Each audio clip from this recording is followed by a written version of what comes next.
Hi, we're backstage at Susquehanna Breakdown at the Pavilion in Montage in Scranton, and our guest, we're very fortunate to have Mr. Sam Cutler with us. He's here today. He has a book out, which we'll talk about. He's also the MC of this event. I'd like to start by asking, you've MC'd a lot of festivals. It's something that's, that you've been doing a lot of lately. What do you get out of that, and what do you do? What do you come prepared? Do you research the bands at all? I don't prepare, really, to tell you the honest truth. I wing it from beginning to end. But I mean, what do I get out of it? What I get out of it is staying in touch with live music, which has been my life. Really, music's just been central to my life. So how do you get to know what's going on except by going to festivals and traveling around America? And I live in Australia, so I live in a bus in Australia. I travel around Australia doing more or less the same thing. I love music. I'm a kind of gypsy in my soul. I'm constantly moving around. I just drove across America with my girlfriend, which was beautiful. It was one of my kind of bucket list things I wanted to do was to drive from west to east. I'd driven from east to west quite a few times. I hadn't actually done it that way. So we had all kinds of adventures. Got stopped by the cops in Iowa, and the car was torn apart. The dogs were set on the car and all kinds of shit. So it was all great fun, and staying alive and staying with live music. I love live music, man. I've never been a great kind of, I had shitloads of Grateful Dead tapes, of course, because I was with them for many years, and always loved listening to them, but there ain't no substitute for live music, Sure. Keeps you alive. So that's what I'm doing, and that's what I get out of it, basically. And I sell copies of my book. I wrote a book about the music business. It's done very well. Still selling. It's been out now for 4 years. So I'm doing about. I'm going to be in America for almost 3 months, going to festivals and stuff. Then I'm going to Canada for 6 weeks to finish my next book, which has been a long time being born. But I'm halfway through it. I'll get it finished and. Then I'll come back to America and do some of the shows that are in the end of July, August and early September, So what's that next book about? It's Sex for the Over 80s. No, I'm only kidding, just a joke. My next book is actually a novel. Oh. A friend of mine, Marianne Faithfull, is a dear friend of mine, and we were talking one day and she said to me, look, stop writing all this, stuff about the music business. Write a novel, man, that somebody can make into an epic film and, it'll make you millions and all that good stuff, at least in theory. So that's what I've been doing for 2 years. I've been working on a novel. Great. Now, obviously... I can't tell you anything about it because someone will steal the idea. Okay. But it's great and it's got lots of action, everything, all the bits that you're supposed to have in a novel. Right. Death, sex, mystery, all of it. So, the live music scene, you say, has been a part of your life for decades, really. Yeah. You could probably go on about this for a month, but what are some of the changes you've seen, looking back at the festival scene, the festivals you were a part of, the festivals you saw, to now, to a festival like this, or Bonnaroo, or whatever it may be? Well, what people forget about, man, is, when the first festivals were done, I did the first ever rock and roll festival in 1966 in Leeds, in England, right? There were no toilets. Yeah, nobody provided any toilets. It was so things have got slightly more professional since those days, at least, you know what I mean? So, yeah, I think that in general, if you wanted to say what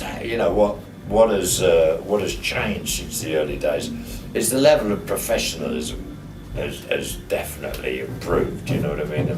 Sound quality has improved, locations, but the sheer number of festivals now. I went online and spent like a month before I came to America having a good look at stuff. Man, there's like 1,500 festivals, if not more, in America that you could go to, So I think there's gonna inevitably be a kind of washing out, you know what I mean? For myself, I like festivals like this. I like small things. Small is beautiful. I did the largest festival ever in the history of the music business. It had 720,000 people paid admissions at Watkins Glen, with the Grateful Dead, the band, and the Allman Brothers. It was an amazing show, unbelievable. But of course, you know, that took 6 months and like a team of 35 people to plan that, you know. It was an epic kind of thing, you know. And it's a bit like climbing up Mount Everest, man, you know. Once you've done it, haven't you? You know what I mean? It's like, who wants to go back to those things? Giant, huge things. They're not particularly to my taste. I mean, I like gathering of the vibes, stuff that, you know, for me personally, 15, 18, 20,000 is more than enough people for me, Right. really, you know. I mean, one of the reasons being that I end up with a sore throat from talking to everyone all the time. Everyone wants to chat to me, which is lovely, you know. I mean, it's great. People are very kind, and it's great to reminisce with people about all kinds of shit, you know, that happened since the 60s. But yeah, it's exhausting. But small, I like small. Yeah. Small, and listening to bands, you know, that maybe like this, the first band that played here, you know what I mean? That this is their first time that they've released an album, and they're just starting off on the long kind of rocky road. I enjoy that. I mean, that's what last year I heard Cabinet. I thought they were fucking unreal. I loved them, man. And I, you know, started talking to them and everything. Went to a couple of gigs that they did, and they said they were going to be doing this year. And I said, well, look, I'll be in America. I want to come, you know, for sure. So it was nice. They invited me, you know, to be the MC. It was great, you know, and I could sell some books and meet people and, yeah, enjoy the music. That's what it's about. So one of the most legendary live albums in rock history is Europe '72. Indeed. And can you just tell us a little bit about how you were instrumental in getting them to do that tour? Yeah, well, I mean, Jerry and I, you know, immediately after Altamont in 1969, Garcia's manager, then manager, who was Lenny Hart, who was the father of Mickey, ran off with $300,000 that was an advance from Warner Brothers. He was a fuckwit. He was a Christian minister. He was a total idiot. You know what I mean? I mean, how the Grateful Dead ever got persuaded that he was the right guy to manage them, God only knows. You know, I mean, I say that with tongue in cheek. I mean, just absurd, man. Anyway, he ran off with the girl from the bank. You know, some like little 22-year-old bimbo. You know, and they lived in San Francisco, California. Where did he run away to? San Diego. You know what I mean? And they found him in a motel on the beach in San Diego. You know, in this 60-year-old Christian minister with a fat belly, you know, bonking some 22-year-old. That was his idea of paradise. He stole the money. Just ridiculous. Anyway, you know, Jerry was talking to me about it because he was, you know, the Grateful Dead had never had anybody involved with them that was actually like a pro. They'd always had their friends, which is great. You know, there's one way of, you know, oh, fuck, we need a tour manager. I know Jonathan will do it. You know, I've known him for years. He's a good old boy, so, you know, we can put up with him. He can put up with us. Or, oh, we need a manager. Well, there's, you know, so-and-so, he could do it. You know what I mean? He used to work in a real estate office. He knows about business. You know, get him. So had all these kind of inspired amateurs working with them who didn't really, you know, hadn't really advanced the cause on a financial level, let's say. You know, I mean, the Grateful Dead, I'm talking about up to 1969, you know, were making some high old music, having a wonderful time and all that, but they were kind of, you know, running fast and getting nowhere, you know, and now they were like 300 grand in debt, if not more. And so Jerry was very interested. He realised that, if you like, that the format that had evolved out of the chaos, if you like, of psychedelia, really wasn't answering the need, you know. So they needed a new plan. They needed a plan. I don't know about a new plan. They just needed a plan. You know what I mean? And they never really studied how to be a band, except from the musical point of view. They got that down. They knew how to play music for sure. You know, they got the sound down. That was all pretty much working. It was all the other stuff that wasn't working, you know. So Garcia invited me to stay at his house and live with him, a mountain girl, and Hannah was living there at the time, you know, in Larkspur in California. And we spent a lot of time talking about how you actually organise a band, how this is done, you know, how decisions are made, how you do accounting, you know, and how the money's handled, all that kind of stuff, you know. So, you know, and I did things like I went in the Grateful Dead's office and I demanded to see I wanted to see the accounts, you know, let's see some figures here, you know. So I was given 2 shopping bags full of receipts for like 3 years worth of accounts, that was it. And it was like bits of paper, you know, with Jerry, $10 written on it or something, you know, it's like, what? It was just, you know, it was like chaos, man. So they needed a structure, you know, an organisational structure. Anyway, to cut a long story short, to refer to Europe 72, Jerry and I sat and talked about a lot of the things that, you know, were like kind of bucket list style things that Jerry wanted, you know, to do. He and all the guys in the Grateful Dead loved the idea of playing music for people who didn't understand the lyrics. It was one of the appeals of being in Europe, you know, to have a completely new audience that didn't know fuck all about you, and then you know what I mean, the music would be accepted on its merits rather than just, you know what I mean, oh, it's the Grateful Dead, oh, they're fantastic, yeah, right, because people, you know what I mean, right. You know, it was like, you'd have to play, man, you'd have to really, you know, deliver, you know, and so the Grateful Dead, that was, you know, to take the band and the family to Europe was a dream, you know, so I put that together. So we took 52 people, you know, and it was an amazing thing, and Jerry decided that he wanted everything recorded, so we took a 16-track tape recorder and recorded everything, out of which came, you know, the Europe 72 album, first a triple album, and now a 70 CD set, you know, the largest set in the history of the music industry, largest album release in the history of the music business, 70 CDs, extraordinary. And they played, man, I mean, look, everyone's got their favourite period of the Grateful Dead. As far as I was concerned, that was the legendary period. The recording, you know, was of the band, I think, the height of their powers. And the whole point about a band is it's an ensemble activity. Everyone's playing together. You know, it's like, you know, no orgy is good if 2 of the people that are involved don't want to fuck. Excuse me being crude, but you know what I mean? Everybody's got to be on the same wavelength here, and the Grateful Dead was so, like, attuned at that time, you know, with one another, in playing with one another. I think the band was it's just a supreme example of their art. And the beauty of it is to be able to hear it, you know, over that series of 2 months, you know, when they played a whole bunch of concerts, and you hear the band, they were so tight, and they just blew Europe's mind. They blew everybody away. They blew our mind, the people that worked with the Grateful Dead, that were part of the family. They just rose to the challenge magnificently, and still to this day, it's one of my favourite periods of their live playing. Keith Godshaw was magnificent and alive and vibrant on the keyboards. And you listen to Bobby Weir's guitar playing, sensational, man, sensational rhythm guitar player, completely unique player. Jerry, superb, you know, just on the peak of his form. It was just wonderful. So, yeah, I mean, I get quite emotional when I listen to it, because, you know, every concert that we did was a trip, you know, literally and figuratively, and we had a wonderful, wonderful time, and yeah, it was, you know, one of the highlights of everybody's life, really. It's a very, very special time, you know. Sure.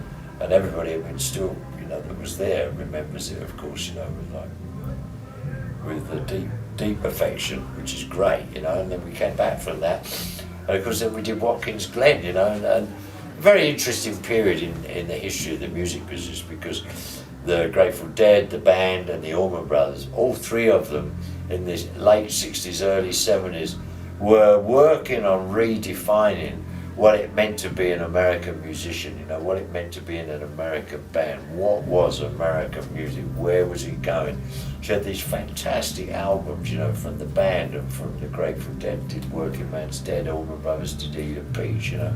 The band did the music from Big Pink, you know. It was like, fuck, just seminal music that spoke for that generation, you know. Crosby, Stills and Nash did their album, you know, just absolutely wonderful, wonderful music. So it was a great time to be alive, it was, you know what I mean, and be involved in all that. So yeah, high old times. But at the same time, you know, you know, I mean, it's fun to look back at those things. But I think part of you know, part of being alive, man, is to stay involved with what's going on now. So I'm particularly interested in what's going on musically now, you know, and that's why I come to America. I come to America because I'm a nosy old bugger. I want to see who's doing what and what's going on, you know what I mean, and stay involved and keep my finger on the pulse, you know. Yeah, and that being said, I'm going to ask you to look back in time at least once more. It seems to me, from an outsider, that working for the Grateful Dead and working for the Rolling Stones would be two almost totally different endeavors. What are some of the contrasts there of working with those two bands? Well, there are, yeah, I mean, that's true in one sense, and it's not true in another, because a musician, you know, is a musician, as it were. I think, I mean, the difference between the Grateful Dead and the Rolling Stones was the Grateful Dead, at least, you know, in terms of their like public persona, never really gave a toss about their position and in the grand scale of things, you know. I mean, the Rolling Stones always were having their pictures taken, were always like highly competitive, wanting to be number one, were happy to be called, you know, the greatest rock and roll band in the world and all that, you know what I mean? And we're kind of very kind of, as I say, competitive and egotistical, if you like, you know. And would play their music like a ferocious intensity, hated the space between songs, you know. I just wanted to do, you know, take the money and run, stick them with the shit and split, you know, and do this fucking great big show and get the fuck out of there, you know what I mean? Whereas the Grateful Dead were like, they didn't want their picture taken for a start. It took me 18 months to get a fucking photograph of the Grateful Dead taken, you know, for like publicity purposes, you know what I mean? I kept on telling them, man, we've got to have a photograph. No, we don't do photographs. We're too ugly for photographs. No, we don't do that shit, you know. So yeah, you know, completely different kind of attitude, you know, the band had.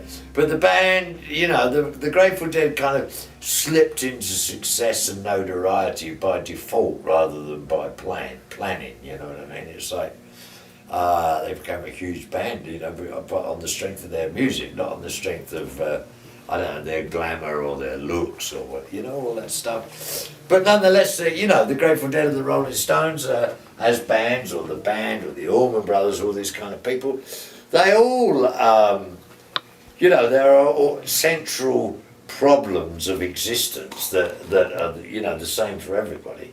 You know what I mean? It's like, you know, I could be a Buddhist, you could be a, you know, Amish farmer in Pennsylvania, you know what I mean? And I could be a Buddhist in Australia.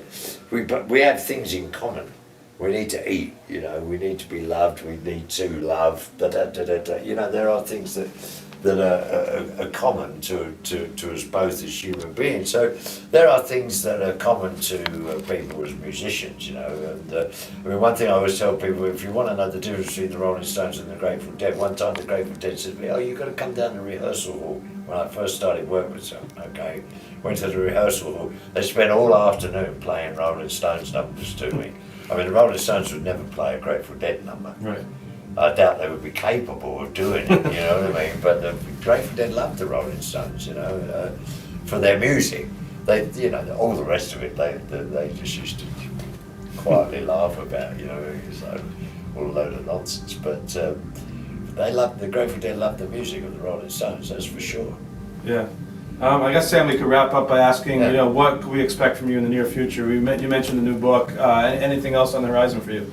Writing. I've been a writer for many years, man, and that's what I'm doing. I've got 3 books on the go at the moment that need to be finished, so I've got to stop having fun and isolate myself in a little room with nothing else going on and get the books finished. But yeah, life is fun. I just continue that, do my books and get them finished and get them out there and enjoy life. All right, well, Sam, That's about it. Thanks for your time and enjoy the rest of your day here All at right. Susquehanna Breakdown. Nice one, man. All right, thank you. Thank you.